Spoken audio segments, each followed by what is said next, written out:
Assalamualaikum warahmatullahi wabarakatuh. Yang saya hormati dosen pengampu mata kuliah Akuntansi Keuangan Menengah 1, Ibu Yustita Semaranti, yang saya banggakan teman-teman sekalian. Sebelumnya izin memperkenalkan diri dan teman-teman kelompok saya Muhammad Tepung Purap dengan NPM 057, lalu ada Ivan Hidayat, terus Muhammad Aryawarwi dan Muhammad Faiz Akmal. Pada kesempatan kali ini kami akan menyampaikan hasil project based learning kami dengan perusahaan yang kami pilih yaitu PT Giting Jaya Energi Tbk. Nah, untuk penjelasan lebih lanjut, marilah kita simak penjelasan kali ini. Next, latar belakang. Penerapan kerangka konseptual dan standar akuntansi seperti PSAK nomor 201 dan tahun 2024 dan PSAK nomor 207 tahun 2024 memiliki peran penting dalam menyusun laporan keuangan yang relevan, andal, dan mencerminkan kondisi keuangan perusahaan secara wajar. Kerangka konseptual menjadi dasar dalam pengakuan, pengukuran, penyajian, dan pengungkapan informasi keuangan. SK 201 mengatur bagaimana laporan keuangan umum disusun agar memenuhi prinsip relevansi dan keterbandingan, sedangkan PSK 207 berfokus pada penyajian arus kas untuk menilai likuiditas, solvabilitas, dan fleksibilitas keuangan perusahaan. PT Gini Jaya Energi Tbk sebagai perusahaan yang minyak dan gas dan terdaftar di Bursa Efek Indonesia wajib menyusun laporan keuangan sesuai standar akuntansi yang berlaku. Next, tujuan PBL. Tujuan PBL ini dari proyek berbasis belajar ini adalah untuk menganalisis bagaimana PT Ginting Jaya Energi Tbk mengimplementasikan kerangka konseptual serta PSAK nomor 201 dan nomor 207 dalam laporan keuangannya. Selain itu, analisis ini bertujuan mengevaluasi sejauh mana kepatuhan perusahaan terhadap standar akuntansi yang berlaku dan mengkaji dampaknya terhadap kualitas, transparansi, dan akuntabilitas informasi keuangan yang disajikan. Kajian ini juga diharapkan dapat memberikan wawasan mengenai tantangan dan praktik implementasi standar akuntansi dalam industri minyak dan gas. Identifikasi masalah. Permasalahan dikaji dalam analisis ini meliputi sejauh mana PT Giting Jaya Energi Tbk telah menerapkan kerangka konseptual serta PSAK nomor 201 dan 207 secara tepat dalam laporan keuangannya. Selain itu, dianalisis pula apakah terdapat kesesuaian dalam proses pengakuan, pengukuran, penyajian, dan pengungkapan informasi keuangan. Penelitian ini juga ingin melihat bagaimana penerapan standar akuntansi tersebut mempengaruhi kualitas informasi keuangan yang disajikan kepada pemangku kepentingan. Terakhir, dibahas pula faktor-faktor yang mempengaruhi kepatuhan dan efektivitas penerapan standar akuntansi di perusahaan sektor minyak dan gas. Next, implementasi kerangka konseptual PSAK 201 dan PSAK 207. Kerangka konseptual pelaporan keuangan merupakan pedoman dasar dan penyusunan dan penyajian laporan keuangan yang bertujuan menyediakan informasi keuangan yang relevan dan andal bagi pengguna dan pengambilan keputusan ekonomi. Kerangka ini mencakup tiga tingkatan, yaitu tujuan pelaporan, karakteristik kualitatif, serta elemen laporan, dan konsep pengakuan, pengukuran, serta pengungkapan. PSAK nomor 201 dan tahun 2024 mengatur penyajian laporan keuangan umum agar dapat dibandingkan antara periode dan antar entitas, serta meningkatkan transparansi, relevansi, dan akuntabilitas informasi keuangan. PSAK ini juga menetapkan kriteria pengakuan dan metode pengukuran elemen laporan keuangan, serta menjelaskan struktur dan isi laporan keuangan lengkap. Sementara itu, PSAK nomor 207 tahun 2024 mengatur penyajian laporan arus kas untuk memberikan informasi mengenai perubahan historis kas dan setara kas berdasarkan aktivitas operasi, investasi, dan pendanaan. Tujuan utamanya adalah untuk membantu pengguna laporan menilai kemampuan entitas dalam menghasilkan dan mengelola kas serta memahami dampak dari aktivitas keuangan terhadap posisi kas perusahaan.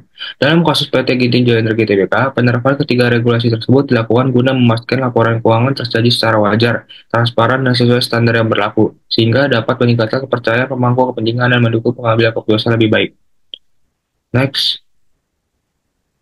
selanjutnya, penjelasan selanjutnya akan dijelaskan oleh Akmal. Pada Akmal dipersilakan. Baik, selanjutnya yaitu identitas perusahaan. PT Giting Jaya Energi Tbk atau GJE adalah perusahaan kontraktor di bidang migas yang berspesialisasi dalam layanan jasa dan pengadaan rig di Indonesia. Perusahaan ini didirikan pada tanggal 2 April 2011 dan berhasil mencatatkan diri sebagai perusahaan terbuka di Bursa Efek Indonesia pada tanggal 8 November 2011 dengan kode saham WOS. Visi perusahaan adalah menjadi perusahaan jasa energi yang profesional dan percaya, dan misinya menyediakan jasa layanan bidang energi dengan layanan prima. Lalu ada mengutamakan aspek ketiga, yaitu kesehatan, keselamatan, dan kelestarian lingkungan. Lalu ada mencapai dan menjaga kepuasan pelanggan dengan jasa dan produk berkualitas. Lalu ada membina hubungan baik dengan pemangku kepentingan dan klien. Next. Selanjutnya ada laporan posisi keuangan, yaitu salah satu laporan penting dalam sistem akuntansi. Di dalamnya terdapat informasi mengenai aset, liabilitas, dan ekuitas. Informasi ini penting bagi pemangku kepentingan dalam menilai likuiditas, solvabilitas, dan fleksibilitas keuangan suatu perusahaan. Laporan posisi keuangan ini dibagi menjadi tiga komponen utama, yaitu aset, liabilitas, dan ekuitas. Laporan ini juga sangat penting bagi pengguna laporan keuangan dalam mengambil suatu keputusan. Selanjutnya ada aset lancar, yaitu merupakan aset yang diharapkan akan memberikan manfaat ekonomi dalam periode 1 tahun. Bisa kita lihat berdasarkan laporan posisi keuangan PT Ginting Jaya Negeri Tbk atau GJE, total aset lancar mengalami penurunan yang dari 304,77 miliar pada tahun 2022 menjadi 270,003 miliar pada tahun 2023 atau turun sekitar 11,4%. Perubahan ini disebabkan oleh faktor utama. Yang pertama ada kas dan stok kas yang mengalami penurunan dari 1,11 miliar menjadi 959,67 juta atau minus 13,6%. Selanjutnya ada piutang usaha yang meningkat signifikan yang awalnya 1,80 miliar menjadi 7,33 miliar yaitu atau plus 307,8%. Selanjutnya ada persediaan yang mengalami sedikit penurunan yang awalnya itu 109,92 miliar menjadi 93,40 miliar atau minus 15%. Selanjutnya ada pajak yang dibayar di muka meningkat yang awalnya 557,41 juta menjadi 2,57 miliar atau plus 361,7%. Next. Selanjutnya ada aset tidak lancar, yaitu aset yang memiliki masa manfaat lebih dari satu periode akuntansi, umumnya itu 12 tahun. Berdasarkan laporan posisi keuangan PT Ginting Jaya Negeri Tbk atau GJE, di tahun 2022 itu 374,47 miliar, lalu di tahun 2023 396,19 miliar atau naik 5,8%. Next. Selanjutnya ada liabilitas jangka pendek. Merupakan kewajiban yang harus dibayarkan dalam kurun waktu 12 bulan. Setelah tanggal pelaporan atau dalam siklus operasi normal perusahaan. Berdasarkan laporan posisi keuangan perusahaan di tahun 2022, total liabilitas jangka pendek yaitu 132,57 miliar. Lalu di tahun 2023 itu 25,2% menjadi 99,12 miliar. Penyebabnya itu yang pertama ada penurunan utang bank, lalu ada penurunan utang sewa, lalu ada peningkatan utang usaha dan utang pajak. Next. Selanjutnya ada liabilitas jangka panjang, yaitu mencerminkan kewajiban yang jatuh tempo lebih dari 1 tahun, termasuk pinjaman bank, utang sewa, pembiayaan, dan liabilitas imbalan pasca kerja. Berdasarkan laporan posisi keuangan perusahaan, total liabilitas jangka panjang yang awalnya itu 13,84 miliar dan di tahun 2023 mengalami peningkatan, yaitu 44,16 miliar atau 219,1%. Penyebab peningkatannya yang pertama ada peningkatan utang jangka panjang, lalu ada penurunan liabilitas pajak tangguhan. Next. Selanjutnya ada ekuitas, yaitu mencerminkan sumber pendanaan dari pemegang saham dan akumulasi keuntungan yang belum dibagikan. Berdasarkan laporan posisi keuangan perusahaan, yang pertama ada modal saham yang tidak mengalami perubahan dalam modal saham, yang kedua ada agio saham, tidak mengalami perubahan juga, yang ketiga ada saldo laba yang awalnya itu 6,809 miliar menjadi 16,76 miliar. Jadi penurunan saldo laba sebesar 9,96 miliar. Yang keempat ada penghasilan kompresif lainnya. Terdapat kenaikan sebesar 85 juta. Selanjutnya ada perbandingan total ekuitas. Terjadi penurunan ekuitas sebesar 9,87 miliar atau 1,85%. Next. Selanjutnya adalah laporan laba rugi dan penghasilan kompresif lainnya. Adalah dokumen keuangan yang menunjukkan kinerja operasional perusahaan selama periode tertentu. Laporan ini menyajikan pendapatan, beban, laba atau rugi, serta penghasilan kompresif lainnya yang menunjukkan perubahan ekuitas di luar transaksi dengan pemilik.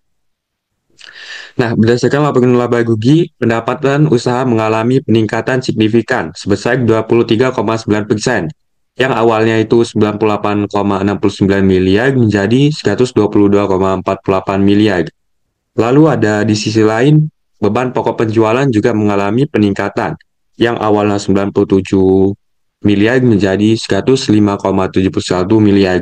Lalu ada laba bruto, yang awalnya 1,69 miliar menjadi 16,74 miliar. Lalu, perusahaan masih mencatat rugi sebesar 472,91 juta, lebih baik dibandingkan dengan rugi usaha yang awalnya itu 17,79 miliar pada tahun 2022. Selanjutnya ada rugi sebelum pajak yang membaik, yang di awal 2022 itu 27,93 miliar menjadi 100,32 miliar pada tahun 2023. Selanjutnya ada pendapatan kompresif lainnya membaik, yang awalnya 2022 itu 27,55 miliar menjadi 9,87 miliar pada tahun 2023. Next. Selanjutnya akan dijelaskan oleh Ivan. Selanjutnya terdapat laporan perubahan ekuitas. Berdasarkan laporan perubahan ekuitas PT Ginting Jaya untuk tahun 2022 sampai 2023, modal saham dan tambahan modal yang disetor tidak mengalami perubahan. Namun dengan modal saham tetap sebesar 247 miliar 572 juta dan tambahan modal disetor atau agio saham sebesar 248 miliar 666 juta 329.118 rupiah. Hal ini menunjukkan bahwa perusahaan tidak melakukan penerbitan saham baru atau penambahan modal dari investor selama periode tersebut. Namun, saldo laba yang belum dicadangkan mengalami penurunan signifikan. Pada tanggal 1 Januari 2022, saldo laba yang belum dicadangkan tercatat sebesar 208 miliar 621 juta 729.354 rupiah, tetapi menurun drastis menjadi 6 juta 809.559 dan 209 rupiah pada tanggal 31 Desember 2022 sebesar 16 miliar 789 juta 854.462 rupiah. Lalu pada tanggal 31 Desember 2023, penurunan ini disebabkan oleh kerugian bersih perusahaan yang mencapai 27 miliar 661 juta 790.254 rupiah. Dan pada tahun 2022 sebesar 9 miliar 959 juta 386.254 rupiah pada tahun 2023. Selain itu, perusahaan mencatat penghasilan komprehensif lainnya dari surplus revaluasi dan keuntungan aktuaria dengan nilai 106 miliar 557 juta 393.000 pada 2022 dan sebesar 85 juta 19.527 rupiah pada 2023. Meskipun ada tambahan dari penghasilan komprehensif lain, nilai ini tidak cukup untuk menutupi penurunan saldo laba akibat kerugian bersih yang berlanjut. Next. Selanjutnya terdapat laporan arus kas. Laporan arus kas itu adalah laporan keuangan yang menyajikan informasi mengenai pergerakan kas masuk dan keluar dari suatu perusahaan selama periode tertentu. Nah, laporan ini dibagi menjadi 3 kategori utama. Yang pertama terdapat aktivitas operasi, yang kedua investasi, dan yang ketiga adalah pendanaan. Next.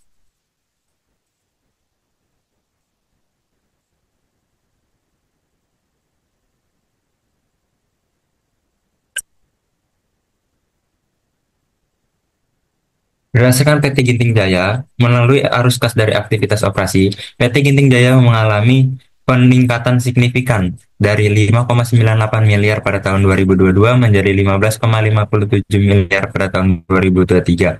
Hal ini mencerminkan peningkatan dan kemampuan perusahaan dalam menghasilkan kas dari operasi inti. Kenaikan kas bersih ini dari aktivitas operasi ini menunjukkan perbaikan dalam likuiditas perusahaan, menandakan bahwa perusahaan memiliki kemampuan yang lebih baik dalam menghasilkan kas dari operasionalnya.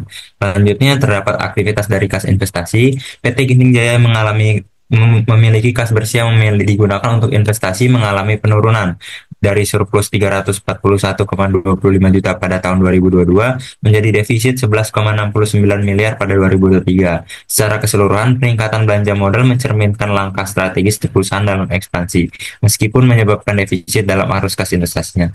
Lalu yang ketiga, ada aktivitas dari pendanaan. PT Ginting Jaya mengalami peningkatan drastis, yakni mulai dari yang awalnya 7,38 miliar pada tahun 2022 menjadi 4,02 miliar pada tahun 2023. Perubahan dalam aktivitas pendanaan ini menunjukkan adanya upaya perusahaan dalam mengelola utang dengan hati-hati, meskipun terdapat arus kas negatif dari aktivitas ini.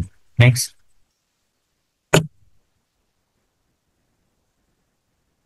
Lalu ada analisis rasio likuiditas.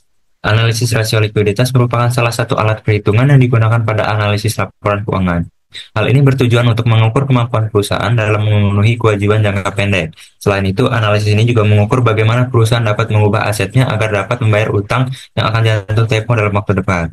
Nah, dalam analisis rasio likuiditas ini terdapat current ratio, yang dimana metode ini digunakan dalam perhitungan yang bertujuan untuk bagaimana perusahaan dapat memenuhi kewajiban jangka pendeknya dengan aset lancarnya. Dengan formula yaitu current ratio, current assets per current liabilities. Kenaikan current rasio PT Ginting Jaya dari 2,29 miliar pada 2022 menjadi 2,72 miliar pada 2023. Hal ini menunjukkan likuiditas perusahaan, yang berarti aset perusahaan tumbuh lebih cepat dibandingkan kewajiban lancarnya. Selanjutnya ada quick ratio, yaitu merupakan metode yang digunakan dalam perhitungan yang bertujuan untuk bagaimana perusahaan dapat memenuhi kewajiban jangka pendeknya dengan aset yang paling cepat dikonversi. Dengan formula quick ratio tersebut ada current asset dikurang inventory per current liabilities. Next.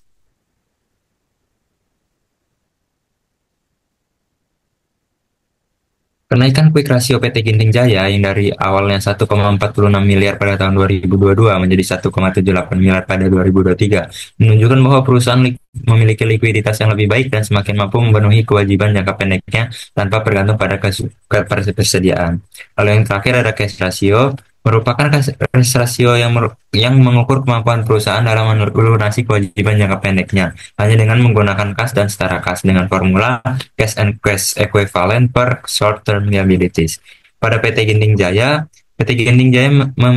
mengalami kenaikan, yakni dari 0,009 miliar pada tahun 2023 menunjukkan adanya sedikit peningkatan dalam kemampuan perusahaan membayar kewajiban jangka pendek hanya dengan kas dan setara kas.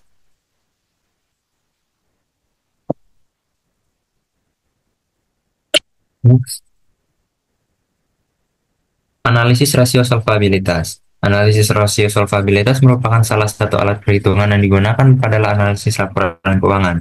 Analisis ini bertujuan untuk mengukur kemampuan perusahaan dalam memenuhi kewajiban jangka panjang. Selain itu, analisis ini juga berfungsi untuk mengukur nilai aset perusahaan dibandingkan dengan kapasitas perusahaan. Yang pertama ada debt to equity, yaitu merupakan metode yang digunakan dalam perhitungan bertujuan untuk mengukur perbandingan total liabilitas dan ekuitas perusahaan. Formulanya yaitu debt to equity adalah total liabilitas dibagi total equity. PT Ginting Jaya mengalami penurunan dari 0,274 miliar pada tahun 2022 menjadi 0,273 miliar pada 2023. Hal ini diartikan bahwa perusahaan mulai mengurangi ketergantungan pada utang dalam struktur modalnya atau mengalami peningkatan ekuitas. Next.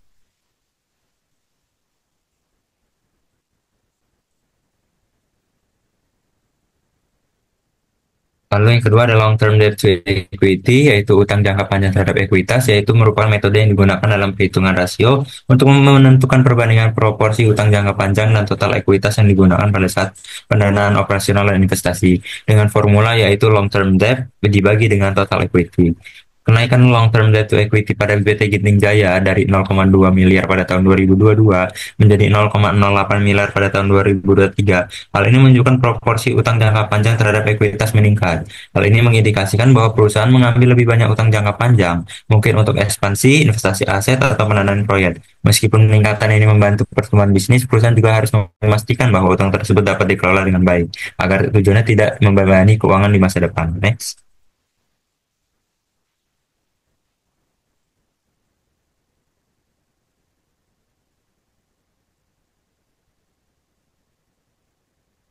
Yang ketiga ada debt to asset ratio. Debt to asset ratio ini merupakan metode yang digunakan dalam perhitungan rasio untuk menentukan perbandingan proporsi besaran nilai aset dan utang yang digunakan saat proses operasional investasi dengan formula total debt dibagi dengan total aset dikali 100%.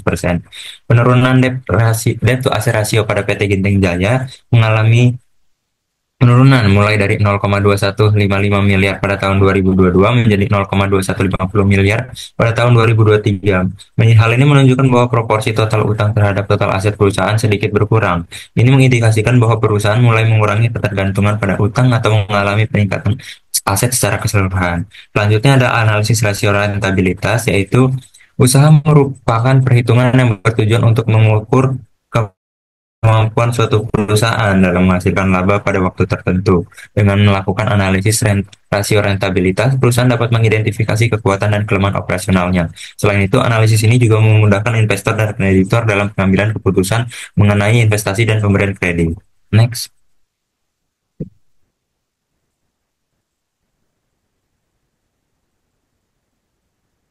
Yang pertama adalah rentabilitas ekonomi. Rentabilitas ekonomi atau ROA digunakan perusahaan untuk mengidentifikasi kemampuan perusahaan mendapatkan laba dari aset.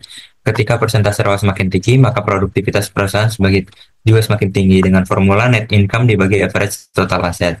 Penurunan pada ROA PT Ginting Jaya mengalami penurunan dari 4,07% pada tahun 2022 menjadi 1,44% pada tahun 2023. Perusahaan dalam menghasilkan laba dari total aset yang dimilikinya. Hal ini mengindikasi adanya penurunan profitabilitas, peningkatan aset yang tidak diimbangi dengan pertumbuhan laba atau kenaikan beban operasional yang signifikan. Yang kedua ada rentabilitas modal, yaitu perusahaan untuk mengidentifikasi kemampuan perusahaan mendapatkan laba dari modal yang ditanamkan. Ketika ROE meningkat, maka citra perusahaan di mata investor juga meningkat. Next.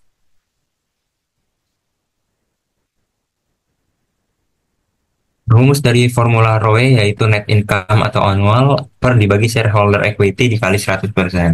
Penurunan ROE PT Ginting Jaya Tbk dari 5,19% pada tahun 2022 menjadi 1,83% pada tahun 2023. Hal ini mencerminkan adanya penurunan kemampuan perusahaan dalam menghasilkan laba bagi pemegang sahamnya. Hal ini disebabkan oleh menurunnya laba bersih, meningkatnya ekuitas tanpa diimbangi pertumbuhan profitabilitas atau meningkatnya beban operasional dan keuangan.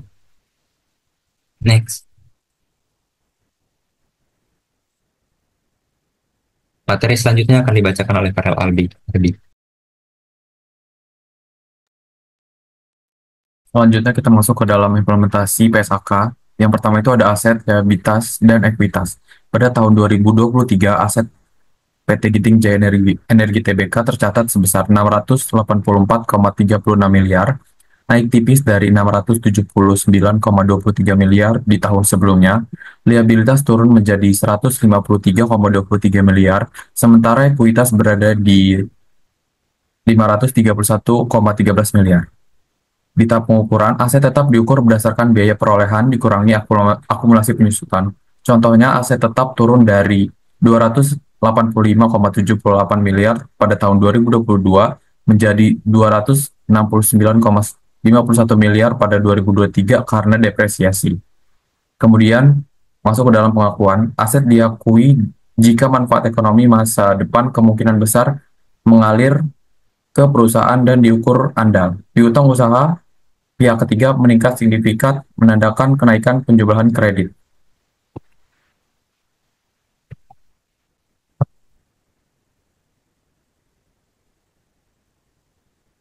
Kemudian masuk ke dalam implementasi PSAK 201, penyajian laporan keuangan, pendapatan dan beban. Pendapatan usaha 2023 naik menjadi 122,46 miliar dari 98,69 miliar pada tahun 2022. Namun, beban pokok penjualan juga meningkat dari 97,1 miliar menjadi 105,71 miliar. Laba bruto melonjak menjadi 16,74 miliar dari hanya 1,68 miliar di tahun 2022, menunjukkan perbaikan margin meskipun beban naik. Laba atau rugi, rugi tahun berjalan berkurang signifikan dari 27,66 miliar pada tahun 2022 menjadi 9,96 miliar pada tahun 2023. Laba per saham dasar membaik dari 11,17 miliar menjadi 3,43 per lembar saham. Kemudian masuk ke liabilitas dan ekuitas. Liabilitas jangka pendek turun menjadi 99,12 miliar akibat pembayaran utang, bank, dan sewa pembiayaan. Kemudian ekuitas sedikit menurun karena rugi bersih, namun modal saham tetap 247,57 miliar sepanjang 2023. Di pengungkapan, catatan atas laporan keuangan memberikan rincian misal piutang usaha pihak ketiga senilai 43,13 miliar pada Maret 2024, utang bank jangka pendek 776 juta, dan modal saham 247,57 miliar.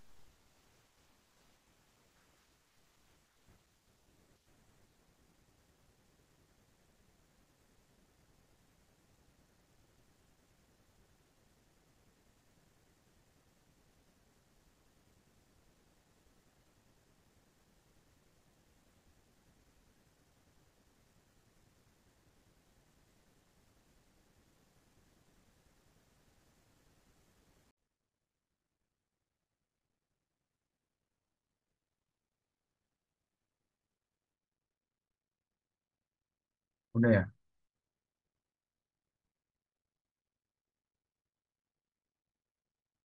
Implementasi PSAK 207, yaitu mengenai laporan arus kas. Yang pertama ada arus kas operasi. Perusahaan mencatat penerimaan kas dari pelanggan dan pembayaran kepada pemasok sebagai arus kas utama. Kemudian arus kas investasi, ada peningkatan aset tidak lancar dari 11,27 miliar ke 49,80 miliar karena investasi baru. Kemudian ada arus kas pendanaan, penambahan utang bank jangka panjang sebesar 30,32 miliar untuk mendukung investasi.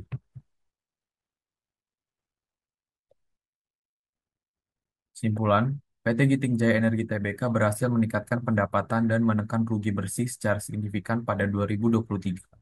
Kemudian beban pokok penjualan dan beban operasional masih menjadi tantangan, namun margin laba bruto membaik. Perusahaan mengelola liabilitas dengan baik dan melakukan investasi untuk pertumbuhan jangka panjang. Laporan keuangan disusun sesuai PSAK dengan mengungkapkan transparan dan angka-angka utama yang relevan bagi pemangku kepentingan. Refleksi atau insight. Yang pertama ada peningkatan kinerja operasional. Pendapatan usaha PT Ginting Jaya Energi Tbk naik menjadi 122,46 miliar pada tahun 2023 dari 98,69 miliar di tahun 2022. Namun, beban pokok penjualan juga meningkat menjadi 105,71 miliar. Perusahaan perlu meningkatkan efisiensi produksi dan distribusi agar margin keuntungan bisa lebih optimal. Kemudian ada strategi investasi yang berkelanjutan. Investasi pada aset tidak lancar melonjak dari 11,27 miliar menjadi 49,80 miliar. Menandakan komitmen pada pertumbuhan jangka panjang, namun pengeluaran modal ini harus dikelola agar tidak membeban likuiditas di masa depan. Pendanaan melalui utang. Liabilitas jangka panjang naik 30,32 miliar akibat penambahan utang bank sebagai strategi pendanaan ekspansi. Perusahaan harus memastikan beban bunga tidak mengerus profitabilitas ke depan. Kemudian ada manajemen likuiditas yang ketat. Saldo kas akhir turun meski tidak signifikan. Kas dan setara kas akhir tahun 2024 sebesar 1,38 miliar. Pengelolaan kas yang lebih hati-hati diperlukan untuk menjaga kelancaran operasional dan investasi. Kemudian masuk ke dalam transparansi dan pengungkapan. Pengungkapan yang jelas dalam laporan keuangan seperti rincian piutang usaha, utang, dan modal saham membangun kepercayaan investor dan pemangku kepentingan. Kesimpulan, Implementasi PSAK 201 dan 207 pada laporan posisiku. Pada laporan keuangan PT Ginting Jaya Energi Tbk telah memberikan gambaran rinci tentang pengelolaan dan penyajian informasi keuangan yang transparan dan relevan. Dengan fokus pada efisiensi operasional, strategi investasi yang terukur, dan manajemen likuiditas yang ketat, perusahaan berpeluang memperbaiki kinerja keuangan dan menjaga transparansi kepada pemangku kepentingan. Laporan keuangan tahun 2023 telah diaudit oleh Keapa Satrio Bing Eni dan rekan Deloitte dan mendapat opini wajar tanpa pengecualian. Artinya, laporan keuangan dianggap telah sesuai dengan standar akuntansi keuangan SAK di Indonesia dan tidak ditemukan penyimpangan material. Poin penting hasil audit, PT Giting Jaya Energi Tbk dinilai patuh terhadap SAK, informasi yang disajikan transparan dan andal, kemudian tidak ada keraguan signifikan atas kelangsungan usaha perusahaan. Sekian, saya kembalikan kepada moderator. Mungkin sekian dari presentasi kami. Kami mohon maaf jika ada kekurangan dan salah kata. Wabillahi taufiq wal hidayah. Wassalamualaikum warahmatullahi wabarakatuh.